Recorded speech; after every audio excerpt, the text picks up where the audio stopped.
के अंदर हम हेलो एल्केन्स और हेलो अरीन्स चैप्टर के अंदर पढ़ने वाले हैं प्रिपरेशन ऑफ एल्काइल हैलाइड्स। तो इस चैप्टर के अंदर हम पढ़ने वाले हैं preparation of alkyl halides.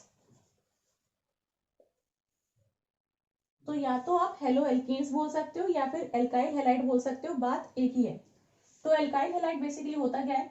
Alkyl halide होता है RX, क्योंकि नाम में ही है एल्काइल और हैलाइड। तो एल्काइल पार्ट है R ग्रुप। R ग्रुप यहाँ पर हमारा एल्काइल है।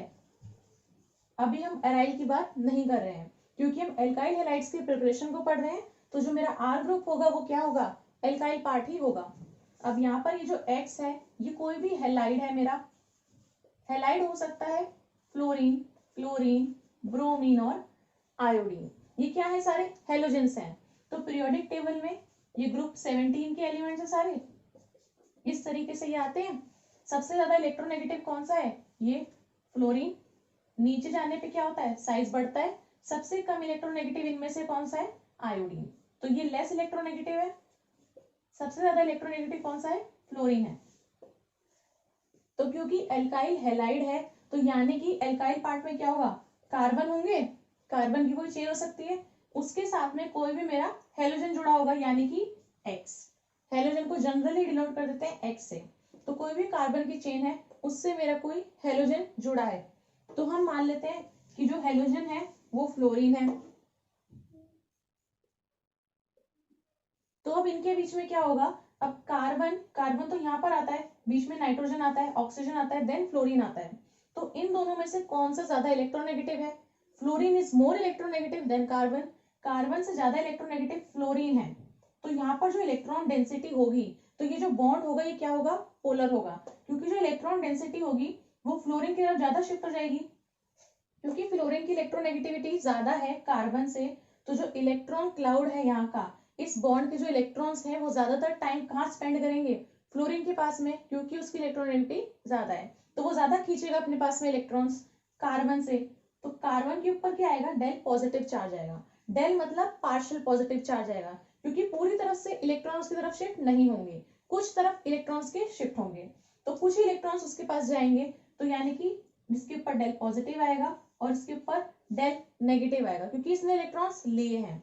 तो जिसके पास इलेक्ट्रॉन्स जा रहे हैं वो इलेक्ट्रोनेगेटिव है यानी कि फ्लोरीन है, उसके ऊपर डेल नेगेटिव चार्ज आएगा।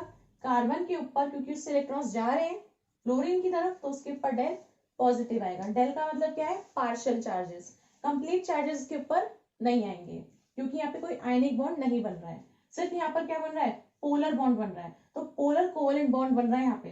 तो कार्बन और फ्लोरीन के बीच में, क्योंकि फ्लोरीन ज्यादा इलेक्ट्रोनेगेटिव है, डेल नेगेटिव आएगा, इसके ऊपर डेल पॉजिटिव आएगा। अब ऐसे ही अगर नीचे जाने पे मेरा साइज बढ़ रहा है, तो फ्लोरीन की जगह अगर मेरा आयोडीन है, तो अगर C और X में मेरा कार्बन के साथ में X जुड़ा हुआ है जो कि आयोडीन है, तो क्योंकि नीचे जाने पे साइज बढ़ता है तो आयोडीन का साइज खूब बड़ा होगा इस फ्लोरीन से। फ्लोरीन का साइज बहुत छोटा सा होगा, तभी तो वो इलेक्ट्रॉन्स को खींच पा रहा है अपनी तरफ। अब आयोडीन का साइज बहुत बड़ा होगा, कार्बन का साइज उतना ही होगा नॉर्मल जितना होता है। तो यहाँ पर भी कार्बन का साइज सेम है। तो अब आयोडीन का साइज बड़ा होने की वजह से क्या होगा? इन दोनों के बीच की जो बॉन्ड लेंथ होगी वो क्या हो जाएगी? बढ़ जाएगी। तो बॉन्ड डिस्टेंस जो है यहाँ पर, जो इनका बॉन्ड लेंथ होगी वो बढ़ जाएगी। तो यानी कि आयोडीन की इलेक्ट्रोनेगेटिविटी कम है, तो इस वजह से यहाँ पर क्या होगा? यहाँ पर चार्ज सेपरेशन कम होगा जितना यहाँ पर होगा, उससे चार्ज सेपरेशन यहाँ पर क्या होगा? कम होगा, क्योंकि यहाँ पर ये ज्यादा इलेक्ट्रोनेगेटिव है तो इसके ऊपर ज्यादा नेगेटिव चार्ज रहेगा, इसके ऊपर ज्यादा पॉजिटिव रहेगा। अब क्योंकि यहाँ पर साइज बढ़ गया है और आयोडीन की इलेक्ट्रोनेगेटिविटी अब इतनी नहीं है जितनी की फ्लोरीन की थी, तो यहाँ पर क्या रहेगा? इतना चार्ज इनके ऊपर नहीं रहेगा। तो यहाँ पर चार्ज सेपरेशन ज्यादा है, यहाँ पर कम है।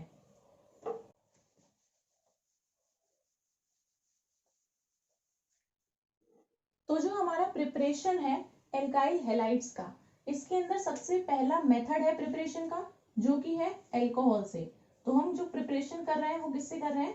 From alcohol. तो सबसे पहली जो रिएक्शन है इसके अंदर वो हम जनरल रिएक्शन की फॉर्म में इसको लिख देते हैं। तो ये हो जाएगा ROH। ROH मतलब एल्कोहल।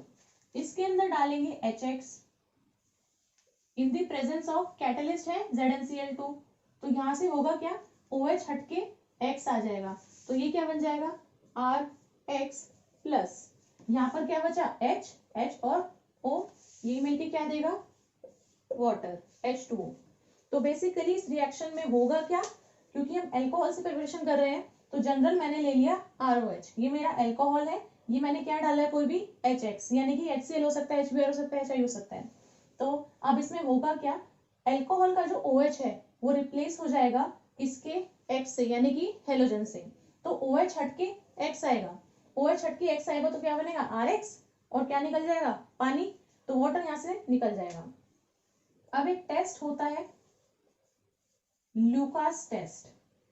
तो लुकास टेस्ट हम करते हैं प्राइमरी, सेकेंडरी और टर्शरी अल्कोहल्स को डिस्टिंग्विश करने के लिए कि भाई जो मेरे को अल्कोहल है, ये मेरे पास में जो अल्कोहल है ये प्राइमरी है, सेकेंडरी है या फिर टर्शरी है, उसके लिए एक टेस्ट होता है ल्यूकास टेस्ट। अब इस टेस्ट के अंदर क्या होता है, सबसे पहले अगर मैं एक अल्कोहल की बात करूं, प्राइमरी अल्कोहल होता है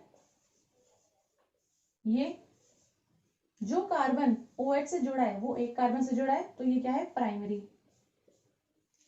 अब ऐसे ही जो कार्बन OH से जुड़ा है वो यहाँ पर ऐसे दो कार्बन से जुड़ा है तो ये क्या हो जाएगा सेकेंडरी। एक ऑफ कोर्स यहाँ पे हाइड्रोजन भी होगी। अब जो कार्बन OH से जुड़ा है वो तीन कार्बन से जुड़ा है तो यानी कि टर्शरी। H आप अपने आप लगा सकते हो। तो ये होता है प्राइमरी, सेकेंडरी और टर्शरी अल्कोहल। तो जो अल्कोहल है वो प्राइमरी है, सेकेंडरी है या फिर टर्शरी है, इसके लिए टेस्ट होता है ये ल्यूकास टेस्ट। तो यही वाले रिएक्शन के साथ में मैं इसको लिख कर दिखा देती हूँ। तो अभी जो मैंने रिएक्शन लिखी थी इसमें मैंने लिया था ROH, तो ये जनरल फॉर्म में मैंने लिख दिया था अल्कोहल के लिए ROH। अब मैं ले रही हूँ यहाँ पे कोई भी अल्कोहल, तो मैंने ले लिया CH3CH2OH। ये क्या है अल्कोहल है, प्राइमरी अल्कोहल है, मेरे को दिख रहा है जो कार्बन OH से जुड़ा है वो एक कार्बन से जुड़ा है, प्राइमरी हो गया। अब इसमें डाला था हमने HX, तो हमने डाल दिया HX। ZnCl तो कुछ काम ही नहीं है, वो तो कैटलिस्ट की तरह काम कर रहा है, वो रिएक्शन में इन्वॉल्व नहीं होगा क्योंकि वो सिर्फ कैटलिस्ट है। अब मेरे को पता है कि हाइड्रोजन और हेलोजन में से कौन ज्यादा इलेक्ट्रोनेगेटिव है, हेलोजन ज्यादा इलेक्ट्रोनेगेटिव है। तो अगर H और F या Cl या Br कुछ भी होगा तो हेलोजन में से ज्यादा इलेक्ट्रोनेगेटिव कौन सा है, ये वाला ज्यादा इलेक्ट्रोनेगेटिव है इस हाइड्रोजन से, तो इलेक्ट्रॉन डेंसिटी इन पे ज्यादा रहेगी, इस पे कम रहेगी। तो हम यहाँ पे कह सकते हैं हाइड्रोजन के ऊपर पॉजिटिव ही होगा और ये वाला इलेक्ट्रॉन ले लेगा तो उसके ऊपर नेगेटिव चार्ज आएगा। तो अगर हम मान लेते हैं हमारे पास में HCl है तो इलेक्ट्रॉन्स लेके क्या बन जाएगा Cl माइनस, ये इलेक्ट्रॉन्स देके क्या बन जाएगा H प्लस, तो ये माइनस हो गया ये प्लस हो गया। अब यहाँ पर इस अल्कोहल में आप देख सकते हो ये जो ऑक्सीजन है, इस ऑक्सीजन के पास में क्या है लोन पेयर्स ऑफ इलेक्ट्रॉन, दो लोन पेयर होंगे इसके पास में ऑक्सीजन के पास में। अब यहाँ पर क्या दिख रहा है ये H प्लस दिख रहा है और यहाँ पर क्या दिख रही है इलेक्ट्रॉन डेंसिटी दिख रही है। तो इलेक्ट्रॉन रिच स्पीशीज से इलेक्ट्रॉन डेफिशिएंट के ऊपर ही अटैक कर देगा।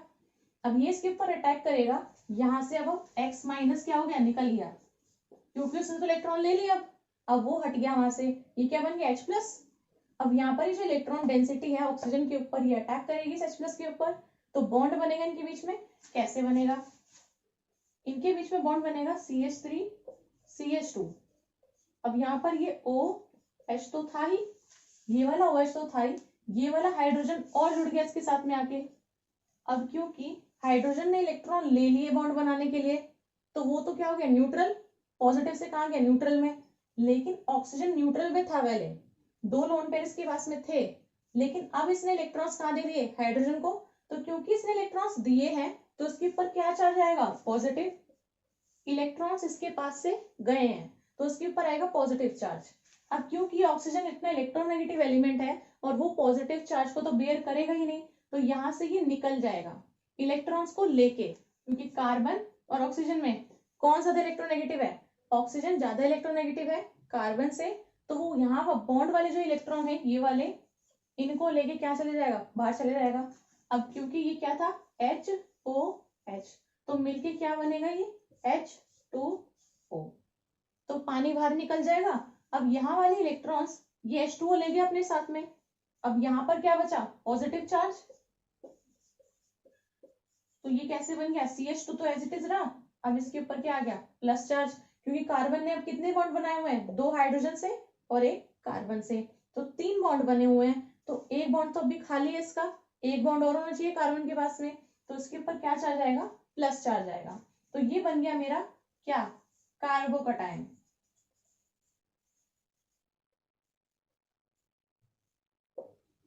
तो हमें इसमें ये पता चल रहा है कि ये जो इसके ऊपर अटैक करेगा, वाटर मॉलिक्यूल रिलीज करके क्या देता है, कार्बोकटायन का फॉर्मेशन देता है। अब क्योंकि यहाँ पर एक कार्बोकटायन बन गया है और पहले स्टेप में मेरे पास में X माइनस निकला था, तो अब ये इलेक्ट्रॉन रिच स्पीशीज है, ये इलेक्ट्रॉन डेफिशिएंट है, ये इसके ऊपर अटैक कर देगा, तो ये क्या बन जाएगा, CH3 CH2X। ये X अपने इलेक्ट्रॉन्स देगा, बॉन्ड बना लेगा इसके साथ में, ये भी न्यूट्रल, ये भी न्यूट्रल, और बॉन्ड बन जाएगा, तो हमें ये मिल जाएगा। अब क्योंकि हमने क्या लिया था, हमने लिया था HCl स्टार्टिंग में, तो यहाँ पे ClCl आप लगा दो, क्योंकि हम HCl लिए थे स्टार्टिंग में, तो ये मेरा बन गया CH3 CH2Cl। अभी बनते ही ना मेरे को दिख जाएगा कि व्हाइट पीपीटी आ गया है, ये बनते ही क्या मिल जाएगा, व्हाइट प्रेसिपिटेट मिल जाएगा। तो जैसे ही मेरे पास में व्हाइट प्रेसिपिटेट आया, तो मेरे को पता चल गया कि रिएक्शन कंप्लीट हो गई है। भाई मैंने इनको मिक्स किया, डाला, जो भी करा, उसके बाद में मेरे को व्हाइट प्रेसिपिटेट मिल गया, इसका मतलब क्या है कि रिएक्शन मेरी कंप्लीट हो गई है। तो RX जब मेरे को मिलेगा, इसका मतलब व्हाइट पीपीटी आ गया है, रिएक्शन हो गई है। अब क्योंकि आप ये देख सकते हो कि इस रिएक्शन के मैकेनिज्म में इंटरमीडिएट हमें क्या मिल रहा था, एक कार्बोकटाइन मिल रहा था, और वो क्या मिल रहा था, प्राइमरी कार्बोकटाइन मिल रहा था। ये जो कार्बोकटाइन हमें मिल रहा है इस रिएक्शन में, ये क्या है, प्राइमरी कार्बोकटाइन है। अब इसी तरीके से अगर मैंने यहाँ पे सेकेंडरी अल्कोहल लिया होता, तो सेकेंडरी कार्बोकटाइन मिलता, अगर टर्शरी अल्कोहल लिया होता तो टर्शरी कार्बोकटाइन मिलता। तो जो कार्बोकटाइन की स्टेबिलिटी है, उसका ऑर्डर हमको पता है कि टर्शरी कार्बोकटाइन ज्यादा स्टेबल होता है सेकेंडरी से देन प्राइमरी से। क्यों स्टेबल होता है, क्योंकि जो टर्शरी कार्बोकटाइन है उस पे 3 तो कार्बन लगे हुए हैं, तो वो क्या देंगे, इसको प्लस आई इफेक्ट से स्टेबलाइज करेंगे, और हाइपर कॉन्जुगेशन भी लगेगा, दोनों इफेक्ट डोमिनेट करेंगे इसमें। तो टर्शरी कार्बोकटाइन ज्यादा स्टेबल होगा सेकेंडरी से देन प्राइमरी से। इसका मतलब क्या है कि अगर मैंने यहाँ पे टर्शरी अल्कोहल लिया होता तो मेरा टर्शरी कार्बोकटाइन बनता, तो क्योंकि टर्शरी कार्बोकटाइन मेरे को पता है कि ज्यादा स्टेबल है, तो टर्शरी कार्बोकटाइन स्टेबल है ड्यू टू हाइपर कॉन्जुगेशन और inductive effect, plus I effect लगेगा उसके अंदर, क्योंकि 3 R ग्रुप जुड़े हुए हैं, तो वो इलेक्ट्रॉन्स इसको रिलीज करेंगे, तो कार्बोकटाइन जो है वो स्टेबिलाईज रहेगा। अब हाइपर कॉन्जुगेशन भी है, तो हाइड्रोजन भी है उसके पास में, उससे भी वो स्टेबल रहेगा। तो क्योंकि टर्शरी कार्बोकटाइन स्टेबल है, इसका मतलब कि वो सोल्यूशन के अंदर परसिस्ट करेगा, तो वो उसी फॉर्म में रहेगा, और उसी फॉर्म में रहेगा तो Cl- आसानी से उसके ऊपर अटैक कर सकता है। तो Cl- आराम से उसके ऊपर अटैक करेगा, मेरे को क्या दे देगा, RX। जैसे ही RX मिलेगा तो उसका मतलब क्या है, व्हाइट पीपीटी बन जाएगा, व्हाइट पीपीटी बन गया, इसका मतलब मेरा RX बन गया, तो प्रोडक्ट जो था वो मिल गया। तो टर्शरी कार्बोकटाइन अगर मेरा बनता है तो आराम से Cl- अटैक कर सकता है। इसी तरीके से अगर सेकेंडरी भी होगा तब भी Cl- अटैक कर देगा। लेकिन यहाँ पर जो ये प्राइमरी मेरा कार्बोकटाइन बन रहा है, तो प्राइमरी कार्बोकटाइन इतना स्टेबल नहीं है सेकेंडरी और टर्शरी के मुकाबले। तो क्योंकि ये स्टेबल नहीं है, सोल्यूशन के अंदर परसिस्ट ही नहीं करेगा, जब सोल्यूशन के अंदर परसिस्ट नहीं करेगा तो Cl- अटैक किस पे करेगा, तो इस Cl- को अटैक करने के लिए वो कार्बोकटाइन मिलेगा ही नहीं, क्योंकि वो परसिस्ट ही नहीं कर रहा सोल्यूशन के अंदर। तो जब ये मिलेगा ही नहीं इसको, तो ये इस पे अटैक नहीं करेगा और मेरे को RX नहीं मिलेगा। तो अगर मैंने ये जो अल्कोहल लिया है, ये मैं टर्शरी ले लूं अगर इसको, तो इससे जो कार्बन जुड़ा है वो आगे 3 कार्बन से जुड़ा हुआ है, तो मैंने ले लिया टर्शरी अल्कोहल, यहाँ पर आएगा CH3 और CH3। अब इसमें अगर मेरे पास है HCl, मैंने ये डाल दिया, तो ये बन गया Cl-, ये बन गया H+, ये इसके इलेक्ट्रॉन्स लेके भाग गया, तो वो रहा मेरा Cl-। अब ये जो ऑक्सीजन के लोन पेयर है, इस पे अटैक करेंगे H+ के ऊपर, तो मेरे को क्या मिल जाएगा,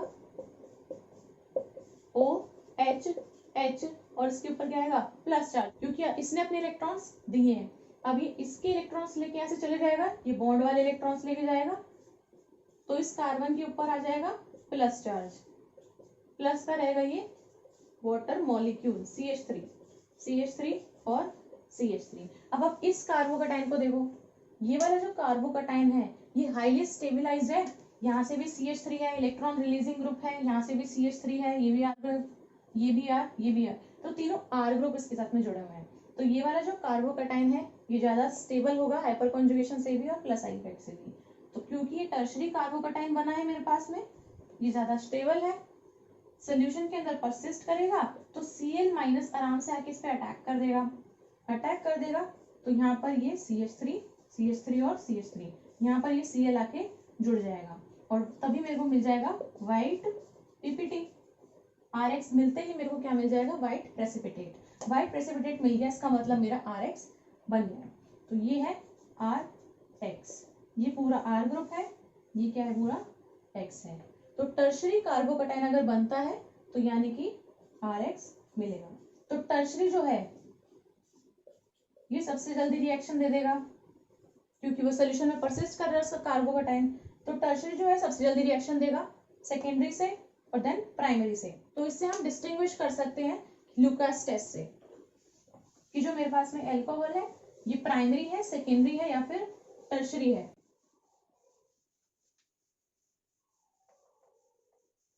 तो ये जो थी ये पहली रिएक्शन थी अल्कोहल्स के अंदर, अल्कोहल से प्रिपरेशन कर रहे हैं। तो ROH, इसको हम थोड़ा ऊपर लिख देते हैं,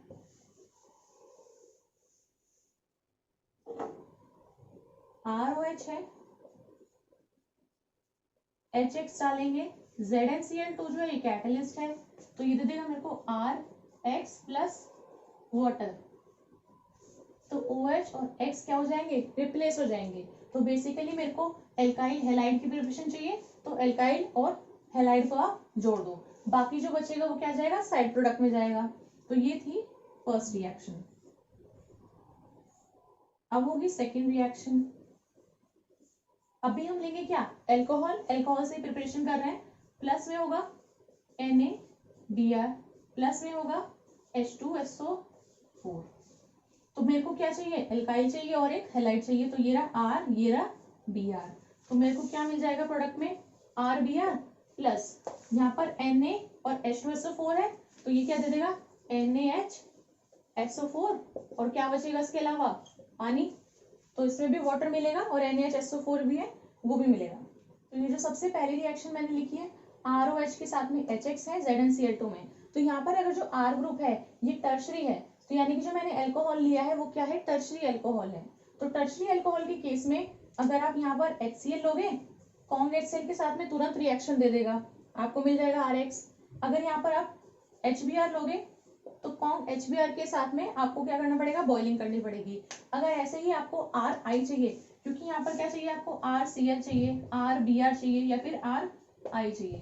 तो RCl चाहिए तो फिर सिर्फ उसके साथ में क्या करो, शेक करके उसको कॉन्ग HCl के साथ में उसको शेक करके आप ये बना सकते हो RCl। ऐसे अगर आपको RBr चाहिए तो आप क्या कर सकते हो, कांस्टेंट बॉइलिंग कर सकते हो अल्कोहल की HBr के साथ में। अगर ऐसे अगर आपको प्रोडक्ट में RI चाहिए तो RI के लिए आपको क्या करना पड़ेगा, सोडियम पोटेशियम आयोडाइड और उसके साथ में फॉस्फोरिक एसिड इस अल्कोहल के साथ में। अगर टर्शरी है तब की बात हो रही है, तो ये सब आप प्रोडक्ट में ले सकते हो इस तरीके से। तो फर्स्ट रिएक्शन के लिए इतना है। सेकेंड रिएक्शन में क्या है, OH है, यहाँ पर ये Br है, तो इनको जोड़ देते हैं, यहाँ पर बचेगा Na और H2SO4। तो ये NaHSO4 देगा, बाकी जो बचेगा वो क्या होगा, पानी होगा। तो तीसरा हमारे पास में आ जाता है ROH प्लस PX3।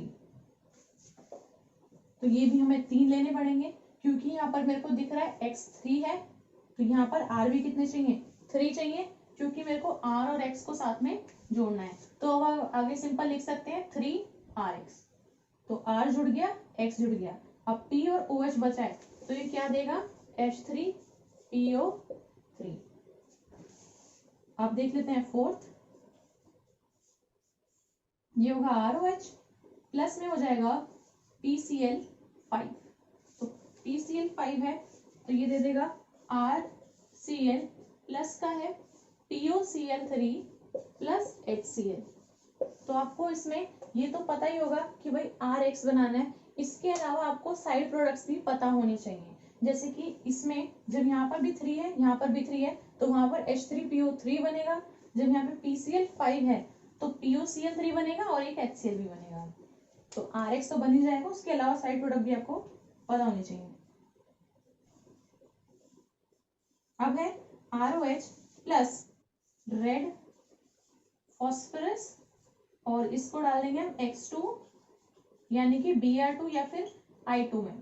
तो ये सिंपल हमको क्या दे देगा Rx।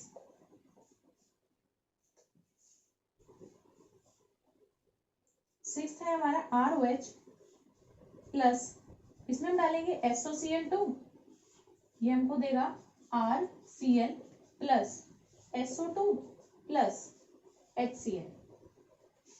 तो ये हमारे पास में टोटल 6 रिएक्शन है। पहली रिएक्शन में हमें सिंपल क्या करना है, इंटरचेंज करना है, सिर्फ ये रिप्लेस करना है OH और X को, तो मिल जाएगा RX, बचेगा क्या पानी यानी कि वाटर। अब सेकंड रिएक्शन में हमने देख लिया है NaBr और H2SO4 है, तो NaHSO4 मिलेगा और वाटर मिलेगा साथ में। अब तीसरी रिएक्शन में PX3 है, अब X यहाँ पे कुछ भी हो सकता है, जो भी हेलोजेंस हमने पढ़े हैं। तो बेसिकली हम कौन से लेते हैं, क्लोरीन और ब्रोमीन। तो बीच वाले हम ले लेते हैं क्लोरीन, क्लोरीन, ब्रोमीन, आयोडीन में से ये बीच वाले क्लोरीन और ब्रोमीन। तो यहाँ पर भी ये R3 होने चाहिए क्योंकि X 3 है, तो जैसे कि ये PCl3 है, PBr3 है, इस तरीके से। तो क्योंकि यहाँ पर ये 3 है तो यहाँ पर ये R भी क्या लिखना है पड़ेगा, हमें 3 लिखना पड़ेगा, तो तभी मिलेगा 3RX और बचेगा क्या 3 यानी कि H3PO3। अब ऐसे ही अल्कोहल में PCl5 है तो Cl5 है, तो इसका मतलब POCl3 और HCl, बाकी क्या मिल जाएगा RX। एल्काइल हैलाइड सब में मिलेगा, बाकी साइड प्रोडक्ट आपको पता होना चाहिए। तो ये अल्कोहल में रेड फॉस्फोरस के साथ में X2 हम क्या लेंगे हमेशा Br2 या I2। अब हम क्या ले रहे हैं ब्रोमीन और आयोडीन, Cl2 यहाँ पर नहीं ले रहे हैं क्योंकि रेड फॉस्फोरस और इस Br2 और I2 के साथ में फॉस्फोरस ट्राई ब्रोमाइड या फिर फॉस्फोरस ट्राई आयोडाइड बनता है इन सीटू। इन सीटू का मतलब क्या होता है, विद इन द रिएक्शन। तो रिएक्शन मिक्सचर के अंदर ही हमारा फॉस्फोरस ट्राई ब्रोमाइड या फिर फॉस्फोरस ट्राई आयोडाइड बनता है। तो अगर हमारा फॉस्फोरस ट्राई क्लोराइड बनेगा तो उसमें से Cl2 हमारी नहीं निकलेगी, तो इसलिए हम क्या लेते हैं सिर्फ ब्रोमीन और आयोडीन, Cl2 उसमें नहीं लेंगे। तो इन सीटू उसमें बनता है और सीधा हमें मिल जाता है RX। अब सबसे इंपॉर्टेंट रिएक्शन तो यही वाली है इसमें, क्योंकि इसमें जो हमें दो प्रोडक्ट मिलते हैं वो क्या होती है, एस्केपेबल गैसेस। तो थायोनाइल क्लोराइड इसके साथ में रिएक्शन होती है SOCl2 के साथ में अल्कोहल की। तो SOCl2 के साथ में एक तो SO2 मिलती है और एक क्या मिलती है HCl गैस मिलती है। तो ये जो RX होता है ये सबसे ज्यादा हमें इसी में मिलता है। तो ये जो थायोनाइल क्लोराइड है इसी को प्रेफर किया जाता है क्योंकि SO2 और HCl जो है ये दोनों हमें क्या मिलती है, इसके अलावा गैसेस मिलती हैं, एस्केपेबल गैसेस हैं, तो आराम से उड़ सकती हैं। तो RX हमें मिल गया यहाँ से RCl। तो ये हो जाती है इसकी रिएक्शंस। अब ये जो रिएक्शन है ये हमने पढ़ी है किस केस के लिए, एल्काइल हैलाइड्स के लिए सिर्फ।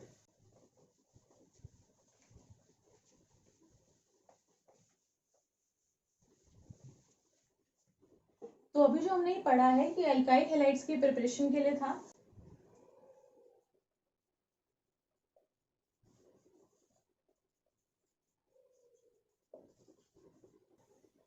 ठीक है। तो ये वाले जो मेथड थे जिनसे भी हमने ये एल्काइल हैलाइड बनाए हैं ये एप्लीकेबल नहीं होंगे एराइल हैलाइड्स बनाने के लिए। तो एराइल हैलाइड्स का, एराइल का मतलब क्या है, कोई भी एरोमेटिक रिंग है, तो एरोमेटिक रिंग ले लेते हैं बेंजीन रिंग। तो एराइल हैलाइड्स, तो हैलाइड मतलब इसमें क्या होगा, एक हैलोजन भी होगा, तभी तो हमारा एराइल हैलाइड बनेगा। इस तरीके से हम मान लेते हैं कोच भी लगा हुआ है इसके ऊपर। तो अगर हमें ये प्रिपेयर करना है तो इसके लिए ये मेथड एप्लीकेबल नहीं है। तो अभी हम किससे बना रहे थे, एल्कोहल से बना रहे थे, तो यहाँ पर भी हम एल्काइल की जगह क्या ले रहे हैं, ये वाला एराइल वाला पार्ट ले रहे हैं और ऊपर क्या रहेगा, OH ही रहेगा। तो अब इसका कहने का मतलब क्या है कि इस वाली चीज से ये जो मेरे पास में है क्या, ये फिनॉल, इससे हम वो वाला RX नहीं बना सकते हैं। तो एराइल हैलाइड इससे नहीं बन पाएंगे इन मेथड से। क्यों नहीं बन पाएंगे, क्योंकि ये जो OH है यहाँ पर और यहाँ पर क्या है, ये कार्बन है इस तरीके से। अगर मैं ये वाली पिक्चर को दिखाऊं यहाँ पे, तो यहाँ पर कार्बन है, यहाँ पर कार्बन है इस तरीके से, यहाँ पे क्या है, डबल बॉन्ड है। तो ये मेरी बेंजीन रिंग है, यहाँ पर क्या है OH, ऑक्सीजन के पास में दो लोन पेयर है। ये वाला कार्बन जो है sp2 हाइब्रिडाइज्ड है, 1 2 3 3 सिग्मा है ना, एक तो यहाँ पे पाई बन रहा है तो 3 सिग्मा है, तो यानी कि sp2 हाइब्रिडाइज्ड है। ये वाला कार्बन। तो यहाँ पर क्या होता है, क्योंकि इसके पास में लोन पेयर ऑफ इलेक्ट्रॉन्स हैं, तो ये लोन पेयर यहाँ पर आ सकते हैं और यहाँ पर ये क्या बना सकता है, पार्शियल डबल बॉन्ड बना सकता है। तो क्योंकि यहाँ पर पार्शियल डबल बॉन्ड कैरेक्टर हो जाता है इस कार्बन और इस ऑक्सीजन के बीच में, तो यहाँ पर इस बॉन्ड को तोड़ना हो जाता है मुश्किल, क्योंकि ये बॉन्ड अब टूटेगा नहीं, तो OH यहाँ से हटेगा नहीं, OH हटेगा नहीं तो कोई हेलोजन यहाँ पर आके लगेगा नहीं। तो यहाँ पर इसकी जो रिएक्टिविटी है वो हो जाती है लेस। क्यों हो जाती है, क्योंकि जो सिंपल मेरे पास में एल्केन था, तो ये मेरे पास में अगर एल्केन था कुछ भी, इसके पास में लगा था OH, तो अब अगर ये इलेक्ट्रॉन्स यहाँ पर है भी, तब भी ये वाला कार्बन जो है ये sp3 हाइब्रिडाइज्ड है, तो इसकी इलेक्ट्रोनेगेटिविटी इस वाले कार्बन से तो कम ही है, क्योंकि sp2 हाइब्रिडाइज्ड कार्बन है, इसका मतलब इसमें s कैरेक्टर ज्यादा है। s कैरेक्टर ज्यादा होने का मतलब इलेक्ट्रोनेगेटिविटी ज्यादा है। तो यहाँ पर ये वाले जो इलेक्ट्रॉन्स हैं ये ज्यादा रहेंगे इन दोनों के बीच में, क्योंकि इलेक्ट्रोनेगेटिविटी ज्यादा हो गई है। ऊपर से यहाँ पर ये इलेक्ट्रॉन्स यहाँ पर देगा इस रिंग की तरफ, तो यहाँ पर क्या बनता है, पार्शियल डबल बॉन्ड कैरेक्टर बनता है, जबकि इस केस में ऐसा कुछ नहीं है, यहाँ पर कोई पार्शियल डबल बॉन्ड कैरेक्टर नहीं होता है। तो यहाँ पर sp2 हाइब्रिडाइज्ड कार्बन है, ऊपर से ये इलेक्ट्रॉन यहाँ पर दे रहा है अपने, क्योंकि OH क्या इलेक्ट्रॉन रिलीजिंग है, इलेक्ट्रॉन्स ये अपने देगा इसकी तरफ, तो पार्शियल डबल बॉन्ड कैरेक्टर हो गया पहला पॉइंट। दूसरा क्या है, sp2 हाइब्रिडाइज्ड कार्बन है, ज्यादा इलेक्ट्रोनेगेटिव है, तो ये वाले इलेक्ट्रॉन्स कहाँ रहेंगे, इनके बीच में ही रहेंगे, वहीं पर ही स्टिफ रहेंगे, तो इस बॉन्ड को तोड़ना हो जाता है मुश्किल। ऊपर से यहाँ पर ये जो बेंजीन रिंग आपको दिख रही है, ये सब हम जो बता रहे हैं ये एराइल हैलाइड्स की लेस रिएक्टिविटी के रीजंस हैं टुवर्ड्स न्यूक्लियोफिलिक सब्स्टिट्यूशन। तो कोई भी न्यूक्लियोफाइल जो है वो इनकी तरफ अटैक नहीं करेगा, तो न्यूक्लियोफिलिक सब्स्टिट्यूशन रिएक्शन ये नहीं देंगे एराइल हैलाइड्स। क्यों नहीं देंगे, अभी जो मैंने पीछे मैकेनिज्म लिखा था उसके अंदर Cl- अटैक कर रहा था। Cl- कैसे काम कर रहा था, एक न्यूक्लियोफाइल की तरह, क्योंकि इसके पास में इलेक्ट्रॉन्स हैं, इलेक्ट्रॉन्स लेके जा रहा था, अटैक कर रहा था उसके ऊपर, तो कार्बोकैटायन के ऊपर ही अटैक कर रहा था। तो यहाँ पर अगर कार्बोकैटायन आप देखो बन भी जाए, अगर बन जाए तो तब भी वो क्या होगा, अनस्टेबल होगा, तो ये स्टेबिलाइज्ड नहीं रहेगा कार्बोकैटायन इस बेंजीन रिंग के ऊपर। और जो न्यूक्लियोफाइल है इसके पास में भी इलेक्ट्रॉन है, ये बेंजीन रिंग जो है इसमें भी इलेक्ट्रॉन है, ये पाई इलेक्ट्रॉन डेंसिटी ही तो है इसके ऊपर, ये बेंजीन रिंग है, ऊपर नीचे पाई इलेक्ट्रॉन डेंसिटी है, क्योंकि इलेक्ट्रॉन है उसके पास में, ये रे खूब सारे इलेक्ट्रॉन है यहाँ पे, तो यहाँ पर भी इलेक्ट्रॉन, यहाँ पर भी इलेक्ट्रॉन, तो इलेक्ट्रॉन इलेक्ट्रॉन के बीच में रिपल्शन नहीं होगी, तो यहाँ पर इन दोनों के बीच में क्या होगी, इलेक्ट्रॉन इलेक्ट्रॉन रिपल्शन भी होगी। तो तब भी ये न्यूक्लियोफाइल जो है ये इस पर अप्रोच नहीं करना चाहेगा, ये खुद ही यहाँ पर आकर इस OH को हटाकर नहीं लगना चाहेगा, क्योंकि इसके पास में भी इलेक्ट्रॉन है, इसके पास में पहले से इलेक्ट्रॉन है, तो वो क्यों आके इसके पास में लगेगा, और कार्बोकैटायन बन भी जाएगा तब भी वो अनस्टेबल है। तो पहला रीजन तो है पार्शियल डबल बॉन्ड कैरेक्टर है यहाँ पे। तो मेन रीजन क्या है कि कार्बन और ऑक्सीजन के बीच में जो बॉन्ड है वहां पर क्या हो जाता है, पार्शियल डबल बॉन्ड कैरेक्टर आ जाता है, तो बॉन्ड को तोड़ना हो जाता है डिफिकल्ट, बॉन्ड नहीं टूटेगा तो इन दोनों के बीच में C और X का बॉन्ड नहीं बनेगा। कार्बन sp2 हाइब्रिडाइज्ड भी है, यहाँ पर इलेक्ट्रॉन डेंसिटी भी है, न्यूक्लियोफाइल अप्रोच नहीं करेगा, कार्बोकैटायन बन भी जाएगा तब भी वो हाईली अनस्टेबल है, तो इस वजह से जो एराइल हैलाइड्स हैं इनके लिए एप्लीकेबल नहीं है। तो अगर मेरे पास में फिनॉल है, अगर मेरे को ये लिखकर दे दिया है फिनॉल है, मैंने इसमें डाल दिया क्या, HCl, अब बताओ प्रोडक्ट क्या होगा इसका, इसका प्रोडक्ट क्या होगा, इसका प्रोडक्ट में होगा नो रिएक्शन, क्योंकि हमें कोई प्रोडक्ट नहीं मिलने वाला, क्योंकि ये क्या है, फिनॉल है, और फिनॉल का OH हट के X ये नहीं आ सकता। क्यों नहीं आ सकता, मैंने अभी बता दिया, क्योंकि पार्शियल डबल बॉन्ड कैरेक्टर यहाँ पर होता है। तो यहाँ पर ये किस में होगा, जब कार्बन जो कि बेंजीन रिंग से जुड़ा हुआ है वो जुड़ा हुआ होगा OH से, तो जो कार्बन है बेंजीन रिंग वाला उससे डायरेक्टली OH जुड़ा होना चाहिए, तभी वो रिएक्शन नहीं देगा इनके साथ में। अब मैं ले लेती हूँ, अब मैंने ले लिया है ये, मैंने लिया भाई साइक्लोहेक्सेन है ये, अब मैंने इस पे लगा दिया OH, मैंने इसमें डाल दिया SOCl2। अब बताओ प्रोडक्ट क्या होगा इसका, अब क्या मेरे को इसमें कोई प्रोडक्ट मिलेगा या नहीं मिलेगा, क्योंकि अब जो मेरा कार्बन है वो क्या बेंजीन रिंग का है? नहीं, वो बेंजीन रिंग का नहीं है। ये क्या है? सिंपल कार्बन की एक चेन है। तो सिंपल कार्बन की एक चेन है, ये जो कार्बन है ये बेंजीन रिंग का नहीं है। तो इस कार्बन की हाइब्रिडाइजेशन देखो क्या है, sp3 है। sp3 हाइब्रिडाइज कार्बन है क्योंकि कोई भी डबल बॉन्ड इधर नहीं है। sp3 हाइब्रिडाइज कार्बन है, सिंपल कार्बन की चेन है।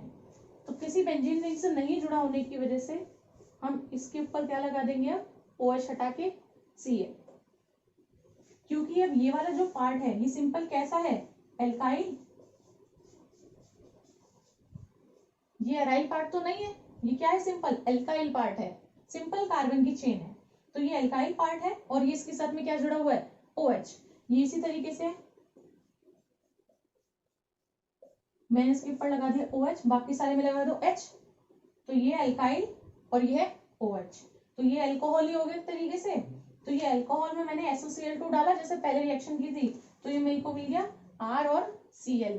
अब SOCl2 के साथ में क्या मिलता है, एक तो SO2 और HCl, ये हमको मिलते हैं इसमें साइड प्रोडक्ट। तो इस रिएक्शन में आप देख सकते हो, ये मेरे को ध्यान रखना है कि ये जो है ये सिर्फ किस केस में है, एराइल के केस में है। एराइल में क्या होगा, डबल बॉन्ड कार्बन होगा। तो यहाँ पर क्या है, सिंपल एल्केन है। तो एल्काइल ग्रुप होने की वजह से हम इसमें रिएक्शन दिखाएंगे।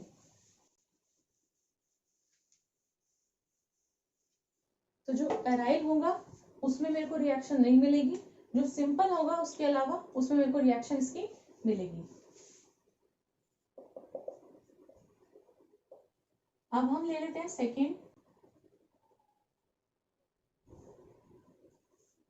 बेंजीन रिंग है, यहाँ पर दे रखा है CH2OH और एक यहाँ पर लगा हुआ है OH। इसमें डाल दिया है HCl और इसको कर दिया है हीट। तो अब बताना है इसमें क्या प्रोडक्ट मिलेगा। तो हमें दिख रहा है इसके अंदर दो OH ग्रुप्स हैं, एक तो मेरे को दे दिया है ये HX,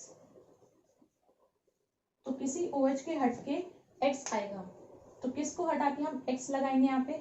तो हमें दिख रहा है कि ये क्या है, अब एराइल ग्रुप है, ये वाला जो पार्ट है ये पूरा क्या है, एराइल है। तो जब भी एराइल के केस में बेंजीन रिंग के साथ में डायरेक्टली अटैच होगा OH ग्रुप, तो वो रिप्लेस नहीं हो सकता है X के साथ में, क्योंकि इधर क्या होगा, वही पार्शियल डबल बॉन्ड करेक्टर होगा, पार्शियल डबल बॉन्ड बन रहा होगा यहाँ पे, इसको तोड़ना पॉसिबल नहीं होगा। तो जब भी OH डायरेक्टली अटैच होगा इस बेंजीन रिंग के साथ में, तो उसको कुछ छेड़ना नहीं है। लेकिन ये वाला जो OH है ये इस कार्बन के साथ में अटैच है, ये तो सिंपल इस कार्बन के साथ में अटैच है, तो यहाँ वो पार्शियल डबल बॉन्ड करेक्टर तो नहीं होगा। तो यहाँ पर इस OH को हम रिप्लेस कर देंगे, ये निकल जाएगा H2 बन के, यहाँ पे पॉजिटिव आएगा, Cl आके यहाँ से जुड़ जाएगा। तो ये कैसे बनेगा,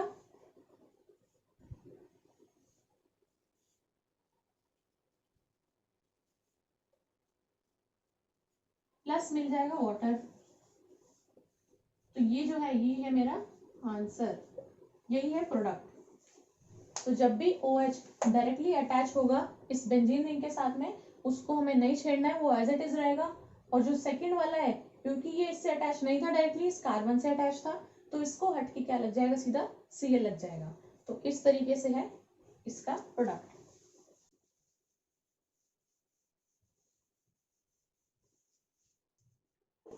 तो ये था प्रिपरेशन ऑफ एल्काइल हैलाइड्स के लिए, और ये था सिर्फ अल्कोहल से। तो नेक्स्ट वीडियो में हम आगे देखेंगे कि किस तरीके से इनको प्रिपेयर करते हैं फ्रॉम हाइड्रोकार्बन्स। तो हाइड्रोकार्बन से भी हम देखेंगे इनकी प्रिपरेशन।